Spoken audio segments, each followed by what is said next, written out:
In episode number 297 of the Reasons I'm Broke podcast, we talk about Lucifer's 2 bonus episodes. We also find out in what direction HBO's Watchmen television series is heading. Is it a sequel? Is it a remake? What is this show? A remake that is causing a lot of controversy, ThunderCats Roar. We'll have our thoughts on it. And tons of comic book news as the latest DC solicitations for August 2018 have released. All of this and so much more on today's show.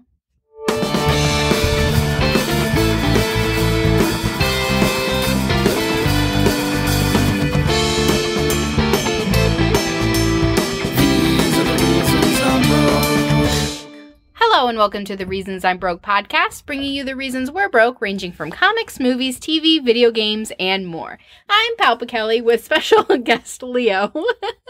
Yeah, he is on the show after an appearance or a disappearance for the last 2 or 3 episodes. He wasn't really on, but this time we have to record one day early because tomorrow at the time we record this, we are going to MegaCon. One of my second favorite convention, right behind C2E2. And it is Leo's first time. First convention for this little guy. Well, I mean, he went last year, but that's true. He wasn't born. He was in my tummy. How far along were you at that point? 5 months. Okay. So enough to be exhausted walking around the convention? Man, always. It'll be worse this year. And now it's just exhaustion, all shared exhaustion. All the time. He took a nice 3-hour nap today, which was great because then I slept for another 3 hours. And I woke up like, oh, what year is it? That's good. But now he's into everything behind me in our studio/closet. He's like, I'm never allowed in here. Yeah, you're probably going to hear him throughout the podcast. So there's your cautionary whatever. You're up there. We're sorry. Yes. But for any new hashtag parent life. Yeah. For any new listeners of the show, the way we format the show is first we cover some news, then we head on into our Patreon shoutouts of the week, and then we're actually going to switch it up this time. Normally we do a comic book highlight, but all of the comics that we had this week, due to it being a 5 Wednesday month, they were spread out throughout the month, so the comics were kind of split up among the 5 Wednesdays, and because of that, we didn't have a jumping on point or a new number 1 that we can review, so instead we're going to switch it up and put the Brocat block at the end, where we do cover some of the stuff that we've been watching in some of the TV shows. Like for me, I'm on a little bit of an anime kick, so if you're into anime, you'll want to stick around for the Brocat block at the very end of the episode. Because we know so much more about anime than everyone else. You can hear my ignorant opinion about anime. But with that out of the way, let's head into our news for the week.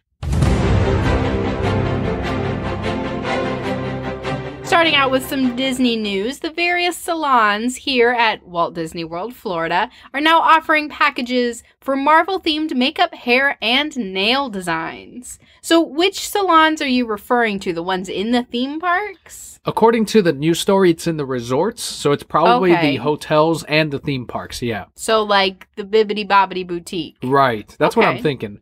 How's that different from face painting compared to like the salons?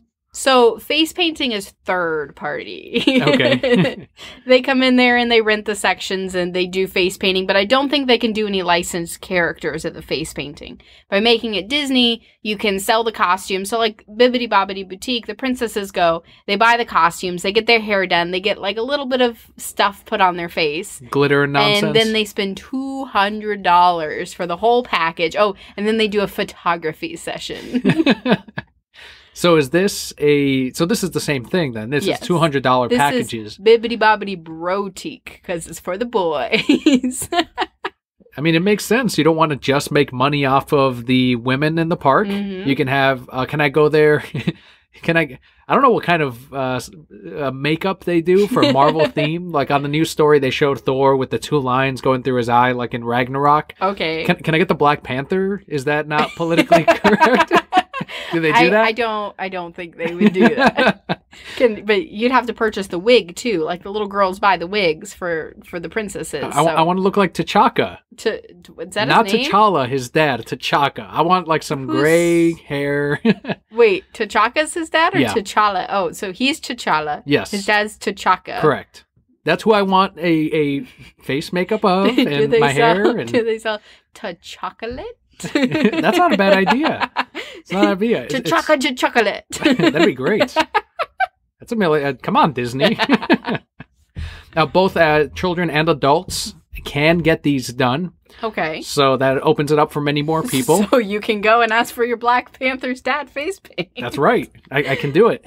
I also want like Leo to do it when he gets older, and people are looking at him like, but it's not racist because it's a little kid, I guess. Like, no one would say anything to him. Like, the little kid doesn't know any better. Someone would walk up to me and I'd be like, what do you mean? Like, I would just be very oblivious to it. I'm like, he's Black Panther, sir. Excuse me. He wants to be Black Panther. Are you saying my young son can't be Black Panther because he's not black? He can be anything he wants to be. He can be whatever. We're in Disney World. This is magic. That's right, Leo. Those are the questions I ask when I see these news stories. Like, I find ways to try to push the envelope. Ways to troll. Ways to troll, okay. Sure. Disney also currently offers packages, as you mentioned, for Disney princesses, villains, and Star Wars. So you can get your face done like Darth Maul. You can get your hair done like Padme, I'm assuming, or even Princess Leia. You're forgetting about the Pirates and the Mermaids. Pirates and the Mermaids, those as well. Those ones are the coolest ones. How much do you think this will actually boost their salons now that they're adding Marvel into the mix? I mean, some, I guess. I don't see a lot of adults doing it, but I do see a lot of the boys, especially if it's side by side with the princesses, Bibbidi Bobbidi Boutique. Right. It's like your daughter gets one and then your son gets one. And now you're out $400. That's Disney for you. So on to some, the news that you wanted, the one that you were most excited for, and that is that the 2 episodes that were initially going to be the kickoff to season 4 of Lucifer, Fox is going to air these 2 back to back. Yes! And they are going to air on the 28th. Finally, the episodes I didn't know I needed.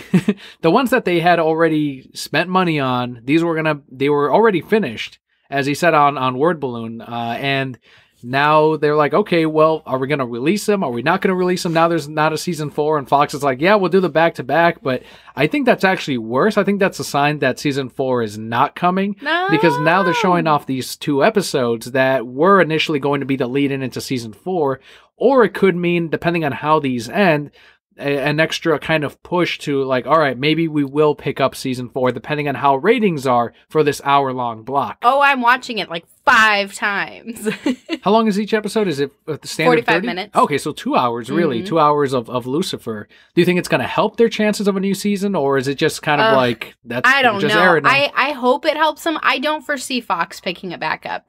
Like they said on Word Balloon, Fox, it wasn't that it wasn't getting good ratings. They just acquired so many other things, and you got to cut something. Mm-hmm. And unfortunately, it was Lucifer. I think by these episodes getting a lot of ratings, so it could help like Hulu or Netflix or somebody go ahead and say, yes, let's pick it up. Like we heard on Word Balloon, there's a lot of other things that they had in mind for this show. So potentially it gets picked up by Hulu. It goes on for 3 more seasons, and that's what I hope happens.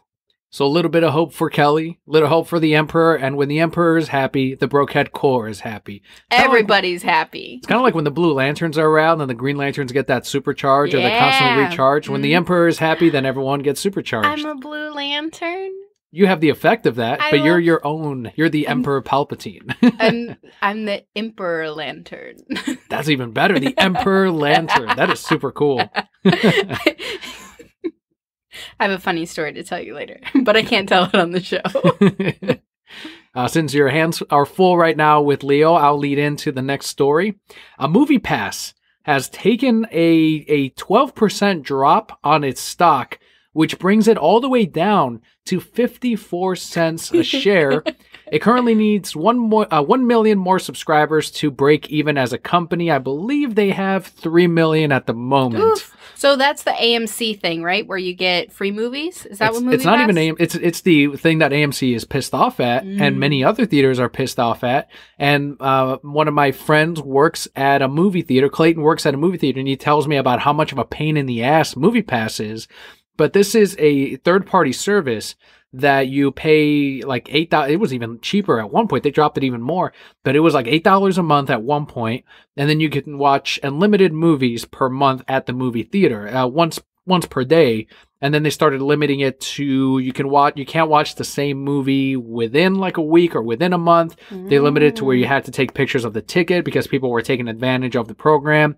And the way it works is anytime that you use it at the movie theater, the idea of the movie theaters, the reason why they supposedly agree to this is that it brings more people in, more foot traffic, which means you raise your chances of them buying concession stands, concession items, which is where movie theaters actually make most of their money.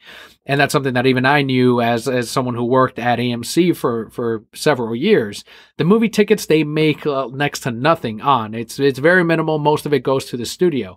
But whenever you use your Movie Pass ticket, Movie Pass then has to pay a portion of the ticket to the movie studios so that they're still getting their cut of it, so that they're not like, hey, you're just letting free movies in and we're not getting anything. So Movie Pass pays a certain percentage, and what they wanted initially with AMC, and this was like the big thing that AMC was against, is Movie Pass said, you guys need to pay for a bigger cut of that ticket, and we need to pay less. And AMC's like, fuck you guys. You guys need to pay more of that fucking cut. We're not going to we didn't want this shit anyway. This was your stupid asshole idea. Yeah. You B-chan. You pay that shit. And people like Cinemark are like, no, we're going to have our own one. And it's not as good. It's not limited.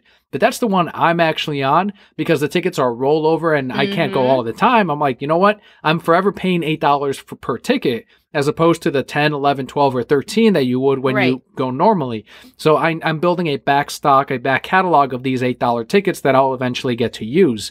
But so, and I know Movie-Pass is like less than a year away from going out of business. And this is something that Clayton was saying at the movie theater he works at. He's like, we all want to buy movie passes and subscribe and swipe it every day just to make them go out of business even quicker. They fucking hate it. They talk about how much of a pain in the ass it is, how people screw it up on their app and want them to fix it. And they're like, that's not us. That is Movie Pass. You call them. That's your deal. And he fucking hates it. So naturally, the fact that I worked at a movie theater too, I'm like, I totally know what you mean. Exactly. Like, I'm on your side. Absolutely. Fuck Movie Pass. So if you have Movie Pass, enjoy while you can. That's all I will say. Because it's going away. Going away. Probably within a year. It's definitely, and the head guy, of course he has to. He's like, no, everything's fine. You guys are idiots for thinking we're going away. And even analysts are like, you guys need to spend millions to make. Like someone said, there's an analyst that did a startup. He's like, they need to spend $700 million to make $10 million right now. Ooh. Like in the state that they're at. This is not a profitable company. No, just let it go. Take it out back and shoot it. Exactly. And it's like, I don't know. Are we celebrating the fact that this thing is going out of business? Yeah. Like it's kind of. Because your friend doesn't like it. Because my friend doesn't like it, so fuck Movie Pass. Exactly. And all those jobs that are going to be gone and all that money those people lost. Well, it might be, I don't know, if AMC does build their own and it is comparable to like what Cinemark is doing, then I think that helps out the movie theaters themselves, which also retains those jobs at those local theaters as opposed to the whatever overseas jobs or whatever Movie Pass, wherever they have them, these people stationed away, answering these phone calls, working the online service. I have no idea, but if each of these theaters have their own program, then I think that's a better overall solution for everyone. Continuing on with some movie news, Deadline is reporting that Liam Neeson is in talks to join the Men in Black cast along with Chris Hemsworth from Thor Ragnarok and Tessa Thompson from Creed. I had no interest in Men in Black. Until this moment. Until fucking Liam Neeson. I am here to find the aliens. Where are they? It's amazing. Leo looked over at you like, what's this noise coming out of my dad? You can use the memory eraser, Liam. His name is Liam still in the movie. Yeah. No, I will choke him out. And he's just gonna knock aliens out with his fucking like Will Smith did that in Independence Day. Yes. You know, he kind of struggled with aliens and Men in Black. Liam Neeson is gonna fuck up some goddamn aliens in Men in Black in any fucking movie. He will find you and he will kill you. He'll like climb inside an alien like dead carcass and he'll look in. Oh, nobody here. Wow. Jump out, start shooting up the place. Liam Neeson. According to the report, though, he is only playing like a behind-the-desk head guy, and Chris Hemsworth and Tessa Thompson are going to be the stars in it. That's a lie. Even if he's behind the desk, you know he's going to jump out at one point and start shooting up some fucking aliens. Fucking hope so. I really hope so. Like, I know he said he's done with action movies. That's fine. This isn't an action movie. This is sci-fi. This is it's just a comedy. Doing action in a movie. Every time I'd sign him up, I'd be like, no, man, this is not an action movie. But all his scenes will be just him, like, beating people up, running around. Even when he's, like, 90. He's still, like, hitting people with his cane and bullshit. Yeah, I think he's over 60 now, something crazy like that. Wow. And that's when he's like, people aren't going to really buy me running around anymore. I'm like, I'm buying it all the time, man. All the time, Liam Neeson. Like, if we see James Bond throughout the years, who is an older character, running around, kicking ass, like, you see Daniel Craig, who's also older, and I still buy that shit. Of course, Liam Neeson. It's because Daniel Craig is your man crush. One of. The new Men in Black movie does take place in the same universe as the previous 3 films, but it is unclear if Will Smith or Tommy Lee Jones are actually going to be returning for this one. They're going to have to play a cameo. You know, it'll be at the end of the credits or something. At the very least. And they'll be like, let's show these like newbies how it's done. I don't know what the Men in Black theme was. I'm sure that was it. It is set to release next year on May 17th. Almost exactly a year away. I'll be there with our Cinemark movie pass. So more movie news. Jake Gyllenhaal is in talks with Marvel Studios to play Mysterio in the yet-titled Spider-Man 2, and this is according to The Hollywood Reporter. I thought you were going to say Sparta Man. I'm like, oh, cool. I just invented a character. This is Sparta. It's back. Sparta Man. That's how he defeats all the villains. This is Sparta! And like a hole just appears. Material, yes. That's a great idea. Kicks him down. Anyway, Gyllenhaal nearly replaced Tobey Maguire in Sony's Spider-Man 2 after he suffered a back injury in 2002 during filming. You would have loved that. No, because I don't like either of them. You don't like? Is there a lesser evil? Tobey Maguire is the lesser evil because yes, he was whiny, but I don't like either Gyllenhaal. Gyllenhaal was fucked by the Joker. He was? Yeah, in Brokeback Mountain. Oh, okay, yes. Like that was the other like joke because people kept saying when he was the Joker in The Dark Knight and then Maggie Gyllenhaal was there, he could have whispered, "I fucked your brother." That would have been great. You want to know how I got these scars? I fucked your brother. So Mysterio is a character that people have been asking for, or at least suspecting that he would be in one of these movies for ever since the Tobey Maguire movies, where people were saying, what if this character is actually Mysterio in disguise? And any character could have been. He uses, not necessarily superpowers, although I think in the Ultimate Universe he does. I could be wrong. But you might have seen him. He's got the big fishbowl head and he's got the big purple cape. Yeah. That's Mysterio. So he uses optical illusions and illusions to fight Spider-Man. I guess the closest to translate it to DC, maybe Mirror Master, although that's even a stretch. I don't know who that is either, so that's fine. Is that the guy who jumps through mirrors? Yeah. And gets the Flash all the time? Oh, okay.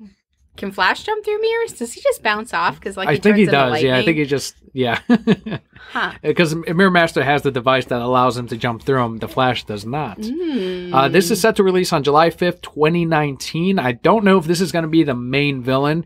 The way that Homecoming ended, especially with that post-credits scene, them leaving Michael Keaton alive, it seems to hint at a possible, maybe rumbling of a Sinister Six buildup. This is what Sony was trying to do with The Amazing Spider-Man 2, and they unfortunately never got to. They heavily hinted at it with the post-credit scene, even in ASM 2, but we never got there. So maybe we are going to get there with Spider-Man Homecoming, with the new character that is Peter Morales. Because, again, as I said before, Peter Morales. This is Ultimate Spider-Man, but they slap Peter Parker's fucking face on it. Like it is Miles, and they put it in the big screen. And as I said before on the podcast, it's like the least accurate comic book Spider-Man, and people are loving it. And I'm like, all right, but whenever it's inconvenient for you, then you bitch about it. Oh, and they will bitch about it.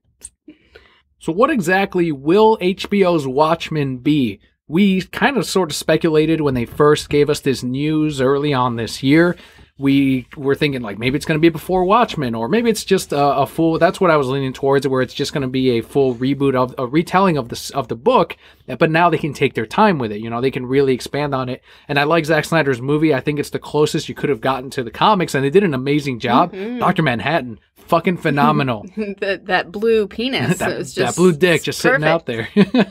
Is that what you read him as when you first? Like I read a deeper voice when I first read Watchmen. Yeah, me too. And then when I saw the movie, it does make sense though, because the more you watch it, it's like he's so disconnected from humanity that there would be no, inflection one way or another. He was just flat the whole time, almost like Mr. Freeze in Batman the Animated Series. So now, like, that's how I kind of read him. Although I don't think he's had a few lines in Doomsday Clock, but I don't know what they're gonna do with the actual television show or the special effects. But one of the producers, the executive producer, Damon Lindelof, took to Instagram to explain that the project will not be a direct sequel to the comic, nor will it be a retelling. Instead, he compared it to the New Testament of the Christian Bible, citing the comic as the Old Testament. So essentially a building block for the new one, something that you cite, and you'll probably get flashbacks, or not really flashbacks, but the characters will talk about things that happened in the past involving these characters that we've seen previously in Watchmen. So kind of like an indirect sequel in a way? Yeah. A spin-off? Yeah, because the New Testament isn't really a sequel of the Old Testament. It's just we're going to build off of what was there. It's like if you take a lot and you level it and then you build another house on it, it's something completely different, but it's built off of something else. Does that make sense? That's a terrible analogy. It's a terrible analogy. Well, maybe this will help. The show is supposed to take place in present day and will feature heroes and villains connected to the original Watchmen characters. So they're children? I don't know. Or maybe people inspired by the original characters. I can see like the fallout of Ozymandias. Maybe it's kind of like an alternate take on if they weren't putting the DC universe into the Watchmen universe. As we saw in Doomsday Clock, it all kind of fell apart with Rorschach's journal, in which it told the whole world that this was all a farce, that the whole uniting of the nations was not real, and that caused the chaos in the world, and it got even worse, which was, going back to the comedian, the whole joke of it all, of society, of what they were trying to do. So if we're probably going to see that fallout, maybe even many years later, and then we'll have connections to the classic characters. And I guess that's what it's going to be. And I don't know how they were going to do it or what they were planning on doing, but that's also a good way in which you can avoid being trapped in this is the end and everyone knows where the story is going. So eventually this is going to finish up somewhere. Instead, they can continue to go while still referencing the old story. Right. And in that case, too, you don't have the nitpickers and the people saying, oh, well, this isn't my Watchmen. I interpreted it this way. I interpreted it differently. Well, no, these are new characters. It's in the same universe. It's built off of what happened. But now I don't have to deal with all your bullshit. Because you'd have not only the novel people, you'd also have the fans of the movie. Yep. Exactly. Oh, this character isn't played by the same person. I don't like that. So here's the one that caused the most nerd rage reactions on the internet as a whole. What? Oh, yes. You're like, what kind of fucking story are you talking? Oh. It's like 95% of comments were negative. Absolutely negative, which tells me this may be a hit. Tells me this will be huge. So WB's ThunderCats are returning with an all-new TV show on Cartoon Network set to launch next year. Titled ThunderCats Roar, the show will have a comedic spin to it and features character designs that are similar to regular show and Steven Universe. Very similar to Steven Universe. That's exactly what I picked up on when I first saw it. But are people happy about this, Daniel? Oh, no. They are not fucking happy about this. They suddenly care about ThunderCats. Well, you know when they didn't care about ThunderCats? In 2011, when Cartoon Network tried a more traditional reboot to the franchise, but it was canceled after, what's that? 1 season. Ratings were no good. But no, we care. And toy sales were no good. But we care about ThunderCats. So yeah, why don't they try that exact same thing again? No. Try something new. Here's what I was telling customers even today. I'm like, look, you've got the original ThunderCats, right? Yes. And you're sitting on that franchise that did not work when you tried to reboot it, in 2011. So you're not making money off of this franchise that you own, that you should be doing something with, but you don't want to reboot it right away after the first failure. Of course. So instead, are you going to appeal to the fans that are eventually going to die off and that's where the franchise is going to go? Or do you try to build on the success of current shows like Teen Titans Go or Steven Universe or Regular Show or Adventure Time and try to emulate that same style? And now you're continuing that old franchise with a whole new many generations of kids and people. And those are the kids that have, and someone has called it, like sarcastically, they said, call it ThunderCats Go, because that's what this shit is. I'm like, if it is, they're going to be successful as fuck. Hell because goddamn. I love me some Teen Titans Go. Even if, no matter how you feel about whether you like Teen Titans Go or not, like I had someone, even today, if I had a dime for every time someone told me they ruined Teen Titans with that Teen Titans Go thing, I'm like, they improved upon Teen Titans because that shit is more successful than ever. Yeah. They're selling more merch than ever. They're selling more DVDs and Blu-rays than ever. And there are more eyeballs on Teen Titans than ever because of Teen Titans Go. It's about to have an animated movie on the big screen, not direct to DVD or direct to TV like the original Teen Titans, but it's going to be on the fucking big screen and tons of kids are going to flock to go see that. But no, fuck that show. You're an idiot. If they emulate, if that is what ThunderCats Roar ends up being, ThunderCats Go, then good for them, because that is fucking massive. And I don't know, I ThunderCats and also He-Man, those were before my time. I grew up on Batman the Animated Series, the TMNT, the animated Teenage Mutant Ninja Turtles. So to me, I've seen ThunderCats before. I read He-Man, ThunderCats. And it's fine and it's great, but it is obviously a dated franchise and they tried to reboot it. I've seen those rebooted episodes, a couple, not the whole season, because again, that show is not mine. I see this, I'll give it a shot. Yeah. I'm not the audience. We're not the audience, but we're also not the ones that grew up with it. So we could potentially, like it just the same. And even the producer, I don't know if I have the quote here. I don't, but the producer did say that the whole premise of ThunderCats is silly because it is dated, because it was to sell toys. So why not use it to make it into a comedy? And that's what they're doing. They're so smart. We do have some more quotes here, not just from the producer. However, my hands are full of squirmy little child right now. So you get to read our Nerd Rage reactions. I'm going to go ahead and correct you for a second, Palpa Kelly. The Emperor is going to be corrected. No. And you're going to tell me... Step back. Oh, you're confident about this. It is not a nerd rage reaction. None of these are nerd rage reactions because they are our Brocat Core, and they are the opinions of Brocat Core, many of which are Patreon backers. Are you saying that Brocats cannot nerd rage? Not the wit. No, I call it we need to come up with a different name because there is a negative connotation with nerd rage reaction, and that is not our Brocat Core. They know better. Fine, Brocat rage reaction. I'll agree with that. Brocat rage reaction. Some of which William Paul said, quote, ThunderCats Roar looks like it belongs in the same boat as Teen Titans Go and JLA. Not anything I'm interested. End quote. All right, that's fine. That's not raging. That should be the healthy reaction of everyone our age and up. You know what I mean? Like, oh yeah, that's not for me. Done. Move on. At Cuban Slim said, quote, ThunderCats Roar? Thunder what? Who cares? I don't. Another cartoon, another day. Doesn't faze me either way. End quote. He turned into Dr. Zeus in that one. I don't care in the air. I don't care over there. I do not care anywhere. I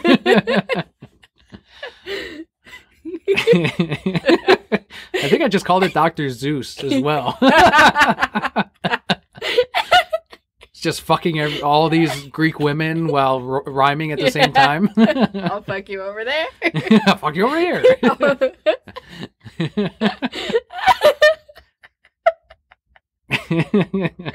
Oh, man.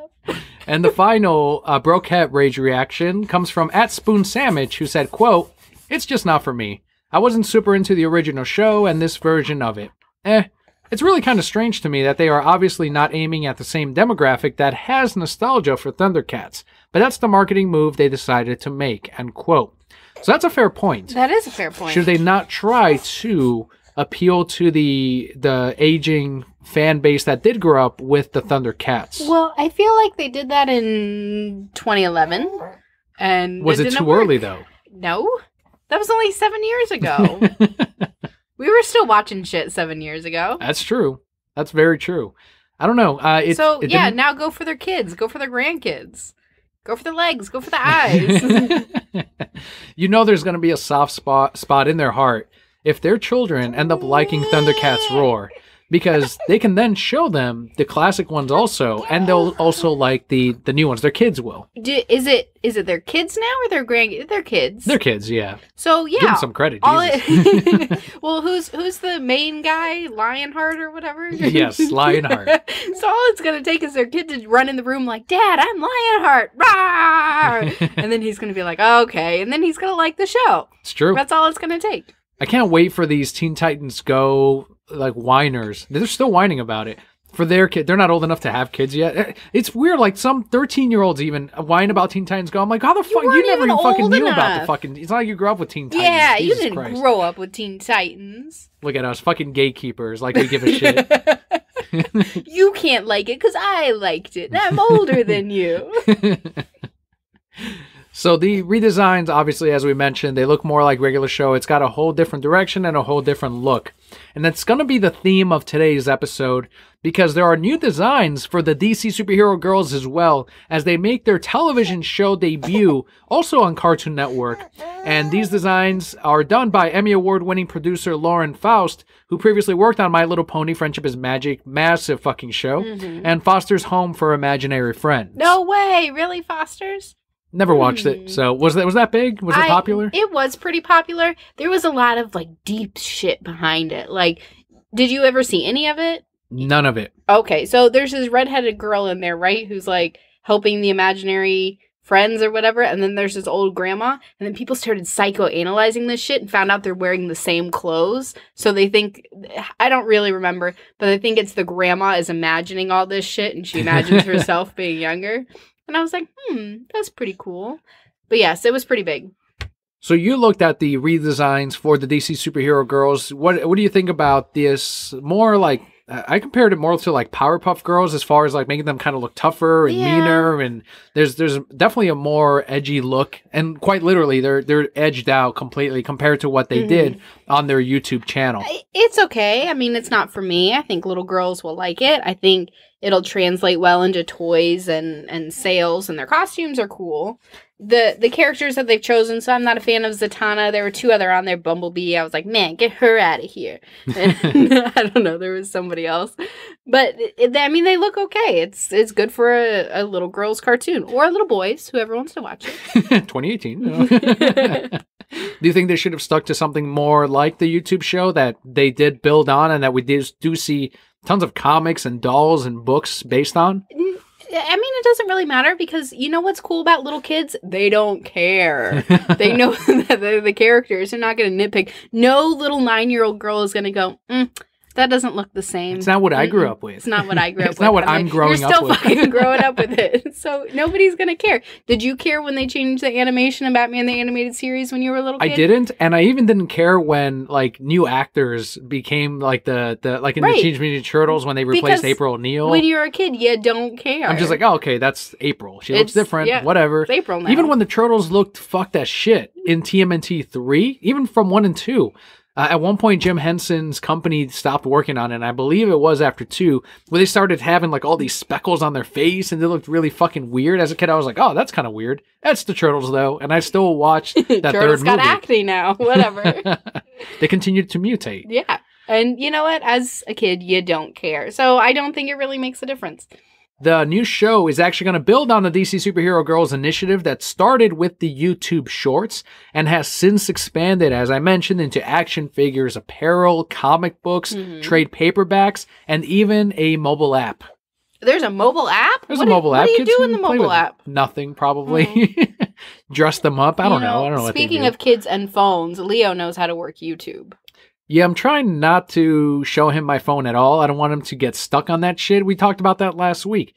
Put away your phone. But sometimes I have to play his hip-hop rap violin songs. Play it on the TV. To get him to calm down. Stream it on the TV. I don't know how to do that. I'll show you how to do that. I'm not tech savvy. But what if I'm in his room? There's no TV there. Then you fucked. Then I just have to sing the songs violin-like? Yeah. Do, do, do, do, do, do, do, do. Didn't you say you played that? Like they're doing remakes. You said the thong song was one of them, right? Yes. And your mom didn't notice? No, Like she doesn't know what any of those right? songs are. Like Candy Shop's on there, and do do do do do do do. YouTube, search hip hop violin. It's by the Ember Trio. It's like my favorite thing. I love it. We watch it at least once or twice a day, and I listen to these beautiful rap songs, hip hop songs, remakes, where I'm like, oh, this is a filthy song. And they make it sound so beautiful. Another redesign, Palpa Kelli, in spite of rumors that Supergirl was ending during its break, and we reported that. This was their chance to end a lot of comics, and they did. But in this case, Supergirl is going to return with issue number 21 that is going to release in August. And this is what kicks off our DC solicitations for the month. I'm not a big fan of her redesign. Really? Yeah, Interesting. it really reminds me of Spider-Gwen, which, wasn't bad, but it feels like, I don't know. I can see why they did it, but it's not for me. You're saying because of the hood? Yeah. Now, here's something you didn't know, because you don't read a lot of previous Superman. Because you don't work at a comic shop. And I've seen these things. You're a woman. Whoa, damn. It's 2018.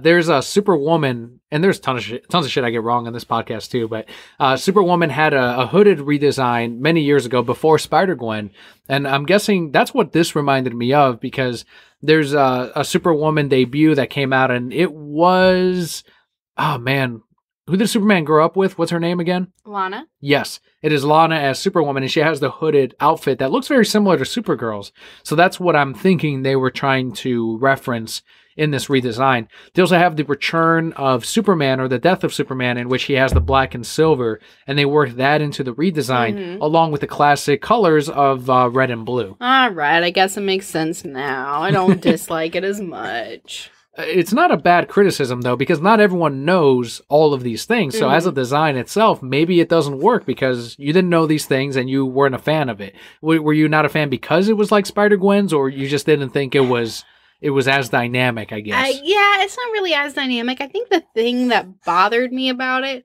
is it feels like it's trying to mesh like an old school Kryptonian design with a very modern design. And for me, it just doesn't work. It doesn't mesh well enough. And maybe that's because it has such stark contrasting colors. So the newer part is all in black. The older part is all in red and blue, rather than try to weave them in together with similar colors. Something I'm thinking now, like, I'm getting poetic with this shit. Like, Supergirl is that person from that dead world, which represents the black, but she is also the symbol of hope, like Superman, so that's why she has the red and blue, so it works in that way too. I'm just analyzing the shit out of this costume, and I don't even read Supergirl. The new arc is going to explore the origins of the new Bendis-created villain, Rogal Zar. You're a Rogal Zar. I'm not a Rogal Zar. Along with this, Super Sons artist Jorge Jimenez was the one who designed the new look for Kara to debut with this new issue. Now that we're psychoanalyzing it, it sounds nice. And now that you know who designed it. We'll read an issue or two, I guess. The only thing that makes me not sub to this series is it's written by Mark and Draco, and he did that Harley Quinn and Ivy meet Betty and Veronica. Oh. It's with Paul Dini, and I'm like, Paul Dini approved this at most. I don't think he wrote that. Paul Dini read it and said, well, guys, I think, no, it's good, Paul. It's good. This is what we're going We'll put a writing credit on this book. He didn't like that either. He's like, fuck Mark and Draco. Betty and Veronica was horrible. So I don't know if you remember, but Peter J. Tomasi had previously hinted on Twitter that Super Sons was not canceled due to sales, and that the team-up would be returning sooner rather than later. Sooner has arrived. Damian Wayne and Jonathan Kent will reunite in August, more with that August DC solicitations, with a 12-issue maxi series titled Adventures of the Super Sons, as written by Peter J. Tomasi, with art from Carlo Barberi. Barberi had worked on the last couple of issues for Super Sons, so he closed out the series, which just had its final issue this week. That's great. Like, this is amazing. Adventures of the Super Sons as a series has fans that are not only older, but also younger. It's really bizarre because it hit that perfect spot and I hear subscribers all the time tell me, like, I didn't think I would like this series, but I love it. And then I have, teenagers coming up and they're buying Teen Titans and also Super Sons. Are they buying Teen Titans Go? They're not fucking buying that shit. Okay. You know who has kids? Every time there's like 0 back issues of Teen Titans Go because it keeps selling out because kids keep buying it. Have you bought some for Leo? Why not? Because he's not old enough to read. He's no, that's when you go, because it's already sold out, Kelly. Not as quick as you. I'm thinking Super Sons because it is so well written, because the artwork is really well done, and the writing itself is sharp enough to appeal to both the younger and the older audience. You have Batman and Superman making appearances here and then. You have Damian and Jonathan Kent Jr. running away and doing things disobeying their fathers. That all speaks into the younger readers, into the older readers as well, and both of which were very upset when Super Sons was canceled, but I immediately told them, like, guys, in a few months, don't worry, there's going to be something. We don't know what it is yet. In the meantime, here's the Super Sons Dynamite special that is about to release. Let me put that aside for you. And sure enough, now we're going to get 12 issues. And Leo's laughing. He's happy. One of the subs suggested that maybe it's going to be like a continuous 12-issue maxi series, one of the kind of books, kind of like Moon Knight, that eventually does like miniseries or maxi with the characters. That would be really awesome. This needs to continue for as long as they can possibly keep it going, because it is such good stories and there's so many things that you can tell with it. It's kids growing up. It's parents learning how to deal with their kids growing up. They're kids who have superpowers and have murdered thousands of people. So there really is so much. It was such a great journey while we were on it, and I am so happy to see it continue, because you can sell the shit out of that all day. The latest DC solicitations for August releases have also shown that Batwoman and Hal Jordan and the Green Lantern Corps will be coming to an end that month with issues 18 and number 50, respectively. Good. Hate Batwoman.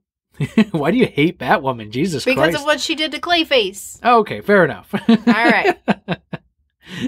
What about Hal Jordan and the Green Lantern Corps? So, did the Green Lantern Corps have fucking Clover Eye? What's her name? No, she's in Green Lanterns. Oh, okay. Hal Jordan and the Green Lantern Corps featured like Sinestro, John Stewart, that one Hal can Jordan. Continue. A lot of people suspect that Hal Jordan has to land somewhere, right? And that's what people keep saying. And they're thinking that really? It's either going to be... Why are they making... He has to land somewhere, always flying. You don't write off Hal Jordan. No, like, you of put course him not. in a book. You put him somewhere. Oh, that's what you mean. I thought you meant like that it's ending. He's got to land. He can't just continue forever. I was going way too poetic with that shit. Okay. Yes, he will end up in some other book. People are thinking it's going to be like a Green Lantern Corps book, or maybe just call it Green Lantern, or maybe straight up say Hal Jordan. But instead, we are going to get the ending of that. We'll see what they end up soliciting in September. What if they come up with a book and it's called Hal and Thal? Isn't Perfect. that Sinestro's Yes. name? And then they're like roommates living in the big city. I just want Jeff Johns to come back to Green Lantern. That's all I really want. Like, he's going to eventually. He's gotta. Like, especially now that he has a lesser role in the DC movies. Maybe he told all his story that he had to tell for the Green Lantern. Maybe he's done. You're never done. Not someone like Jeff. Never done. Not my Jeff. Never. He told me. Remember. Oh, was that your phone call like 2 weeks He ago? says he eventually wants to come back to him. Uh-huh. Really? Like for reals or like in... No, for real. He said okay. eventually he wants to do it. All right. Well. Got to good get through for Shazam first, then Aquaman this year. Uh-huh. Catwoman artist/writer Joelle Jones will be debuting a new costume for Selena Kyle. Again, I said this was going to be a theme for the episode. Mm-hmm. I should have had a new logo just for this episode. You want to take the time to do that? Hell no. With issue number 2, this is when the new costume will debut. You've seen it. Mm-hmm. The new look loses the goggles and further showcases the cowl, along with a Batman Returns-like outfit. I'm not opposed to this costume change. I think it looks okay. It would make sense that she would go back to a cowl-like thing if she's married to Batman and he's got a cowl and it kind of matches his suit more. I'm just pulling shit out of my ass. I don't know. Leo knows it too. The thing that struck me about this costume is that it has no armpits. Right. Like it's very and some side boob. Yeah, it's got some side boob and no armpits, and the gloves aren't connected, so you see a lot of wrists. That I don't mind. It. Like I think that's probably more comfortable even. He's comfortable as shit. He is really funny. He's having a good time. He's laughing. He is. It's because Mom's bouncing him onto her knee. Apologies to listeners without kids who don't know the magic behind this shit. They don't understand what I'm going through. I'm going through a workout over here right now. The jungle gym. Wrangling. Yes, I am a human jungle gym. As opposed to... Just put this in your mouth. There you go. Binky saves the day again. I am going to miss her old costume. I thought it was not... It wasn't very revealing. I mean, if she had it zipped all up, but it was still a sexy costume. It still looked like a functional costume. And I really liked her goggles that she's had for so long. Mm-hmm. But... Again, I'm not looking at this costume going, that's not my Catwoman. Catwoman, go. No. My only hang-up with the classic is that, and this is where like I'm sentimental with the older costume, is it was designed by Darwin Cook. Mm-hmm. And we adore the late Darwin Cook. We love him. I recently also collected, like I have the previous hardcover, that's the Art of Darwin Cook, the DC Art of Darwin Cook, and then I have the recent one, which has the Shadow in there. I'm sorry, the Spirit in there. It's got the DC work. It's got Jonah Hex. It's got the Harley Quinn recent. And it's absolutely beautiful because it's just full of his artwork.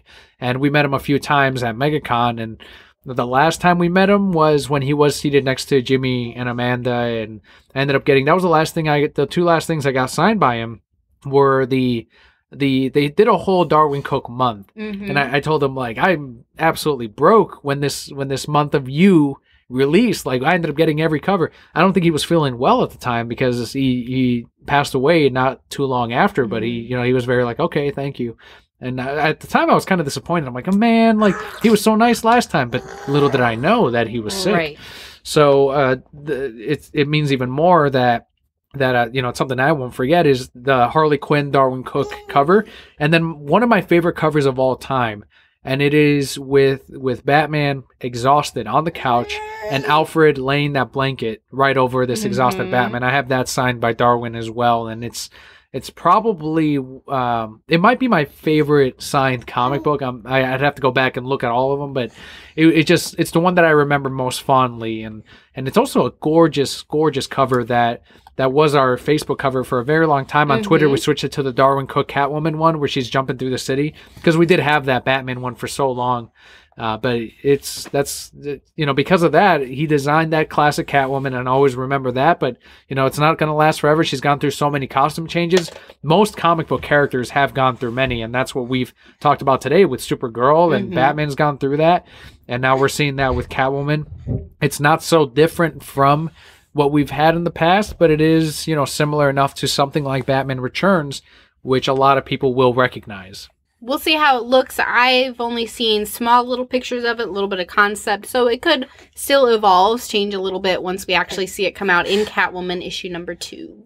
So rounding out our news this weekend, we apologize, continuing moving forward because little man is getting antsier and antsier as we continue, but you're doing so good, little man. I'm proud of you. He's like, Mom, listen, put me to bed. But Mark Millar and Image Comics sent an email to retailers informing them that the Magic Order number 1 will not have a second printing in spite of potential sales to help encourage initial orders. On top of that, the Magic Order is already optioned for a television show. So this further put pressure, I guess, on readers more than anything, because comic shops, it's like, look, tell us if you want it. If not, this is how many we're going to order. Right.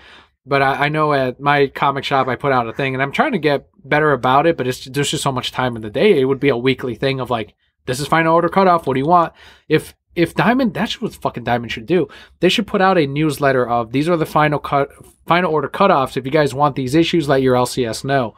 That would be much easier. But instead, it's on the retailers, and rightfully so, I guess. But for me, it's a 3-man operation, and it takes a lot of time to put those issues up and say, hey guys, if you want these, let us know. But maybe I can work something through the whole company or send out like an email blast of let us an FOC thing. But anyway, this pressured us to be like, if you guys want them, great, let us know. But there's not going to be any second printings at all. Comic shops did submit their final order cutoffs last Monday for issue number 1, and the comic has already, as I mentioned, been picked up for a television show. So if you did not pre-order the Magic Order number 1, I don't know what to tell you. That's going to be a tough issue to get if people rush to it. Did we pre-order it? Oh, yeah. I pre-ordered when it was in previews because it's fucking Mark Millar. Like, I wanted to read that.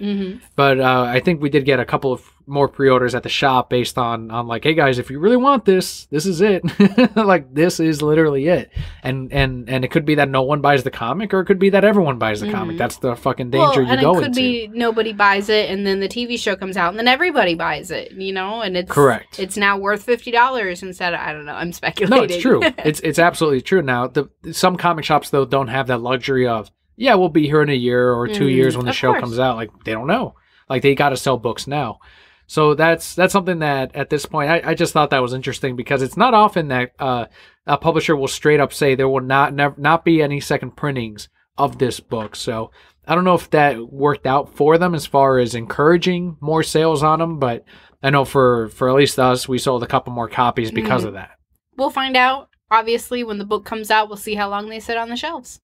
As we mentioned at the beginning of the show, the Brocat block will be what we close out with. Let's head into our Patreon shoutouts of the week.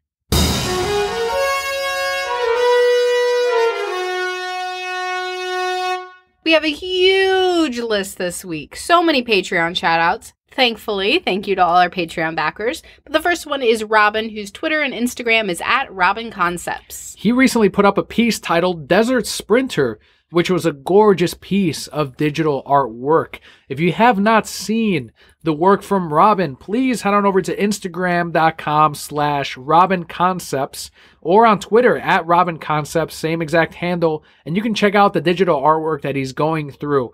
Doesn't put it up very often, but when he does, it's like, holy shit, you stop scrolling as soon as you see the art. Next up, we have Matt, whose Twitter handle is @MrForklift. He retweeted an image of what I've never seen before, a comic book vending machine as found in Ashton, Pennsylvania. Isn't that crazy? How does that work? Like, does your comic book get bent when it falls? Right? That's what I was looking at, too. I'm like, I couldn't quite see it from the image. It's got to be bagged and boarded. But even when you drop a Mylar bagged and boarded comic, it still dents the shit out of a corner of the book if it lands just in that right way. I'm guessing it's one of those vending machines where, like, it slides down instead of drop. I'm guessing that's what it is. Like, it spits it out and then it brings it down. Yeah, exactly. And then, okay. That's what I'm thinking. All right. I hope. I want to see more of those. Like, that's really interesting. Next up, we have Rob, whose Twitter is @TheRealSciTech. You can also head on over to his YouTube channel, youtube.com/TheRealSciTech. He's been giving away booster pack codes for Pokemon on Twitter. So if you play Pokemon TCG online, do follow Rob on Twitter @TheRealSciTech, SITEK, for some booster pack openings, for some booster pack codes to add onto your collection. Next up, we have Jared, whose Twitter handle is @SpoonSandwich. We heard him earlier with the ThunderCats Roar news. He purchased the Deadpool 2 edition of Office Space. Do you know what they were doing with this? So I saw it, but I didn't know if it was really for sale. It's actually real, yeah. So Deadpool acts out like he's in the movie Office Space? No. See, this is why I think it was a poor marketing choice. Right. I could only think of so many, like, how many of those movies do you think got returned? Thinking that Deadpool wasn't in this movie, even though it says on the packaging, you know, it's consumers, it's people. Of course. But what they did is they did a limited run of certain movies that I'm assuming Fox owns, that they did a special packaging or a slip that they put over the DVD or the Blu-ray, and it was just parodying, like, the poster or the cover. So if you liked the movie and you like Deadpool, then you're going to buy it just for the movie, but you have the special Deadpool cover. Yeah, and it came with like a $5 off your movie ticket coupon if you go see Deadpool 2. All right, that makes sense. That's cool. I saw the pictures of them and I was like, that's funny. Also, Scott on Twitter @LazyGamingGuys, thank you so much for your Patreon backing. He's been playing Monster Hunter World with Alpha Mega Zulu. Who's Alpha Mega Zulu? So like Zulu, motherfucker, Zulu. He's one of the viewers as well on Al's Swordfish Show Okay. YouTube channel. So he's quickly become friends with our whole circle of actual, all of us, Scott, me, Al, and now he's watching all the YouTube channels. He's very active on Twitter and on YouTube as well. So huge thanks to Alpha Mega Zulu for backing us on Patreon. And also huge thanks to Joss on Instagram at Decal Avenue for helping us out with the $5 Decal Reward tier. So huge thanks for your Patreon backing. This is not over. We got 2 more. Ooh. Okay, I'm going to butcher this name. Alusnak. Alusnak. On Twitter. Twitter is at Alusnak. Also on twitch.tv/ALUESNOC. If you follow us on Twitter, you will eventually come across an Alusnak tweet, since we do retweet him and favorite. He's been working on editing episode 6 of his own gaming podcast titled One Up Me Podcast. It is available on your favorite podcatcher. So that is, once again, One Up Me Podcast. And finally, our last shout out goes out to at Innsmouth_Tide. Did I say that correct? Yeah, you got it. Yes. He retweeted a green screen effect where someone took behind the scenes footage of Doctor Strange and edited him into a water park. So he's like running around with the kids like, oh, whoa. And all the kids are like splashing him and he's like freaking out. That's hilarious. I need to see this. It's amazing. I'm like, that I would not have fallen asleep. That is not a boring movie right there. Unlike boring-ass Doctor Strange. So that is it for our Patreon shoutouts. Thank you so much to every single one of our Patreon backers who tune in every single week, who help support the show. Of course, our show will always be free. Best thing you can do for us is reach out to us on Twitter. Let us know what you thought of the show. Leave us a review on your favorite podcatcher. I also want to give, just in case, because I was listening to last week's episode, because I have to listen for the quality and see what we're actually outputting. I don't know if we gave a proper shout out to Kat last week. I know we thanked her, but I don't know if we gave her a shout out. But you can follow her on Instagram at Main Street Cat. That's with 2 T's, Katt. So Main Street Katt on Instagram, and you will see all kinds of different photography that she's put up. In the past, she's done tons of Disney pictures. So definitely follow her on there. And another proud Patreon backer of the podcast. Thank you so much, Kat. And everyone else, for today's shout out, Robin, Matt, Rob, Jared, Scott, Joss, Alusnak, and at Innsmouth_Tide for your Patreon backing. This week, I'm going to change things up a little bit, as opposed to like do all of these things just one thing at a time. Leave us a review this week on iTunes if you have not yet. Leave us a review. It takes 2 minutes, and it helps a lot of Brocat Core find the podcast. And with that completed, we can move into our Brocat block, which we still don't have a theme song for. Nope, not yet. But it is the portion of the show in which we talk about what happened in our weeks, what we've been doing, where you get to know the Emperor and Darth Vader Daniel a little bit better. I do want to remind everyone that episode 300, it is looming over my head. Woo! Because it is going to take a ton of editing. I'm going to do, much like in episode 200, a recap of the past 100 episodes. Not all 100, but like highlights. Ever since episode 200, I have been, and I don't know if we mentioned it in the past, but I do a lot of work behind the scenes leading up to the show and afterward. But I will pick out portions of the podcast that listeners have enjoyed, that they've tweeted at us about, or things that I laughed at. And I will make a note of that episode and the timestamp. And I've gathered these up since episode 200 to later come back to, that's future Daniel's problem. In episode 300, he can go ahead and edit these in. And now I'm 3 episodes away from episode 300. I'm like, God damn it, future Daniel's going to be me soon. Future Daniel's almost present Daniel. But someday he will be past Daniel. That's right. Fuck that guy. He did all that work. So I've got that looming over my head, and I will have that portion of the show, which I know people enjoy, and all that work is going to go in for that. But I need your help too, because I want to do something different that we did not do in episode 200 that I want to do for episode 300. And that is using the SpeakPipe link. It is in today's episode. It is in every single episode, I think, for the last, ever since we got the SpeakPipe link this year. But go to speakpipe.com/thereansonsimBroke. I also put up a post on our Patreon page. And I do want to know, what does the podcast mean to you? Aww. I want that. I want to hear your audio, and send that in for episode number 300. No matter what device you're listening on, with your favorite phone or your iPhone, whatever, you can go click on that link, even your tablet, And you can record from your device's microphone right from the website. You don't need to download any special software or anything like that. You just click on the link, you start recording. No more than 90 seconds. That's what it limits it to. And the first 20 messages, the first 20 people to send in will be included, which we've had a handful of people submit in the past, so I don't think it will be an issue. I don't think we'll hit the limit. But in case we do, here's your warning. First 20 people. What does the podcast mean to you? And you will be heard on the milestone issue of number 300. In September, we'll be asking you, what did you do this summer? That'll be your summer homework. So be sure to use that link again, speakpipe.com/thereasonsimBroke. The Palpa Kelli, what has been going on this week? How's your broke out block portion? Let me take him. Let me take Leo. See if that does anything. Oh, man. So we entered, for those of you who have seen my Twitter, paid attention to my Twitter, we have entered the Top Teeth Chronicles. That's a good name for it. Which is where Leo is teething, growing his 2 top front teeth in, which are a bitch.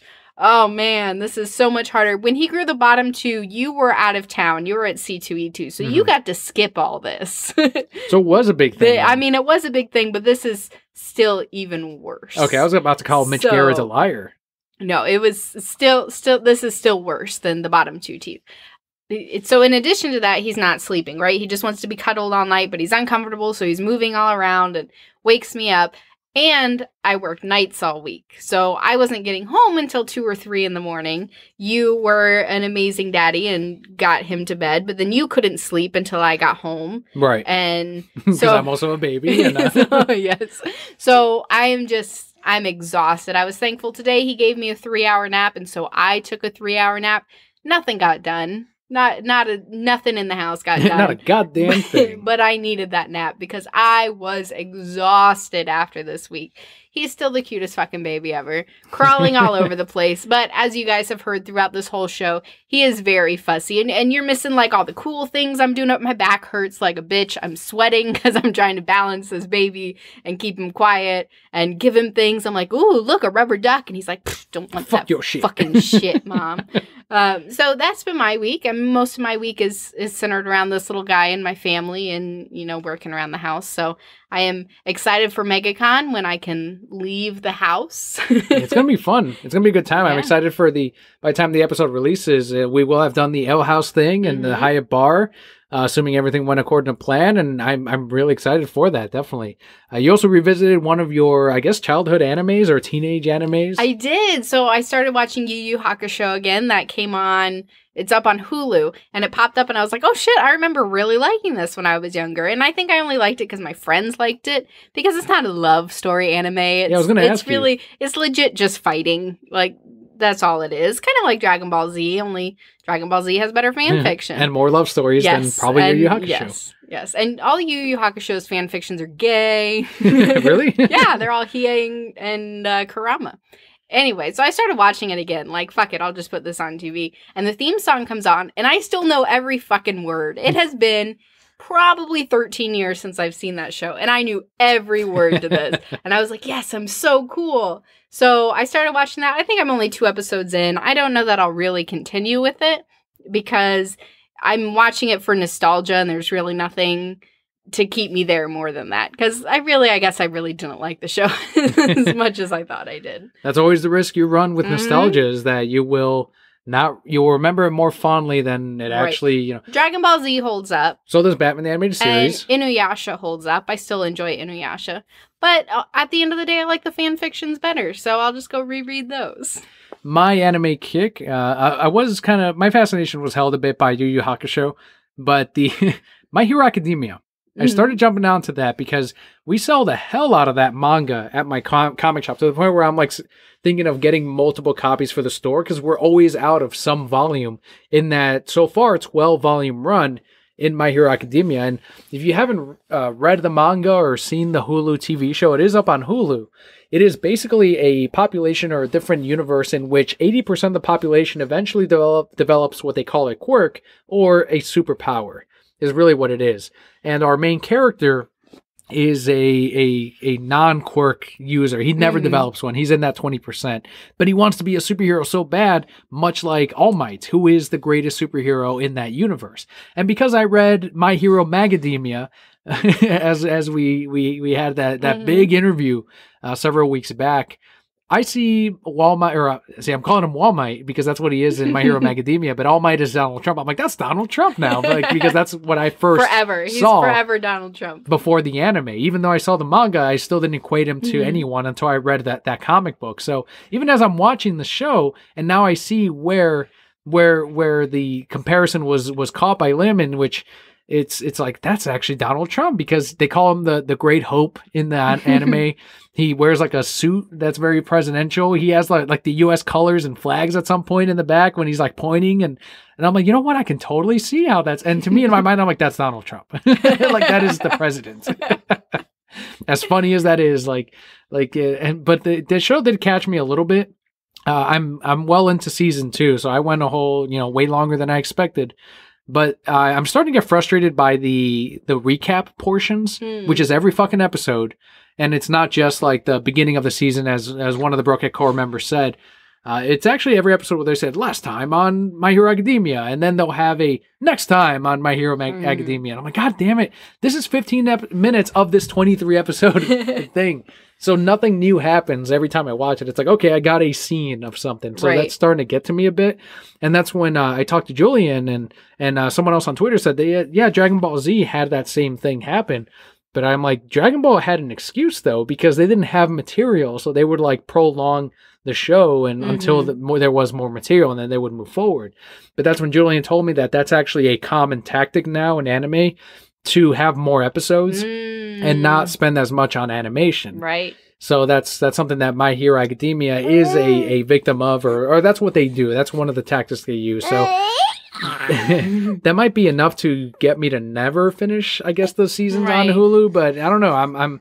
I've taken a pause for now, and maybe I'll come back to the anime in a few days if I still want to. But I love All Might. I think it's a great character. It just revealed, Funko Pop just revealed the My Hero, as I've been pronouncing it, My Heroic Academics Funko Pops. And it's got all the characters. It's got the fucking main character who I pointed out. I'm like, it's every fucking goddamn anime character, like this pussy ass fucking guy. It reflects their viewership, as I guess what I'm thinking. I don't know what they're doing. You were talking about that, and I was like, yeah, that isn't a lot of them. But then I'm watching Yu Yu Hakusho, and he's like he's punk ass, like beating people up. And thinking back on it, all the anime that I used to watch when I was a teenager, that's what everybody was like. Inuyasha is a total asshole. Like, through the whole thing, cussing all over the place. Yusuke and Yu Yu Hakusho is beating people up, and then now they're all like, insecure characters, which it is like the viewership. Do you think it's a move to try to make it like more relatable to the audience? I guess so. I don't know what was different back in the 90s than now. I don't know. Maybe there's more people watching anime than back then, than the 90s. I also think maybe now with the development of computers, it's easier just to stay in your room. I mean, I'm not trying to stereotype anybody. I'm sorry, but stereotypes exist for a reason. I mean, right? yeah, it's easier. There are more people like that. There we go. I'll put it that way. Most of the viewership is like that. Yes. Yeah. I mean, I get it. And then you're watching this character live out the dream that you may not be going through of eventually he talks to the girl that he likes, and now and that's what he goes through. He becomes more confident, and he learns to use his powers, and he's no longer that cringy look guy, Right. So that's what I noticed too, and I didn't relate to the fucking character at all. I'm like, what the fuck, man? Come on, quit being a goddamn beach champ. Come on, man up, dude. Just go out there and talk to her. Do some shit. And you even said, like, where's that girl? You mentioned you hadn't seen it. You said, where's that love interest that he's afraid of but he likes? And I'm like, no, she's not in this. And then suddenly, like, near the end of the first season, oh, wait, there she is. There she is. We'll have to watch more Yu Yu Hakusho. You can watch that. There we go. So that is the Brocat block and kind of how our week has been going. We hope you enjoyed the extra comic book news and the extra length of news that we had this week in spite of one less day of actual news because, again, we did have to record one day earlier because of MegaCon. Next week with episode 298, we will talk about our MegaCon experience. We are going Thursday and Friday, avoiding Saturday forever. And of course, I have to work on Sunday. Because of that, I actually won't have a picture with my stunt double, Jason Momoa. He's only going to be there Sunday. And we're not going Sunday. And I can see my stunt double next time when we film The Crow, next year or late this year. So who knows? So I don't need that. I'm not going to go on Sunday. I'll work instead. And also Jeff Goldblum. He's only going to be there, I believe, on Saturday. So we're not going to see Jeff Goldblum either. Well, that's money we save, I guess. I suppose, yeah. More for the artist in Artist Alley or, I was gonna say other for diapers, things we see. but okay. Artists. So we hope you enjoyed next week's episode 2 with MegaCon 2018. Anything else before we close out, Emperor? Nope, that's all I have. Thank you for listening to my son whine. Yeah, once again, apologies. For this entire podcast. Hopefully we have childcare again next week. So thank you again for tuning in. Brocat Core, I'm Daniel. I'm Kelli. And all will be well.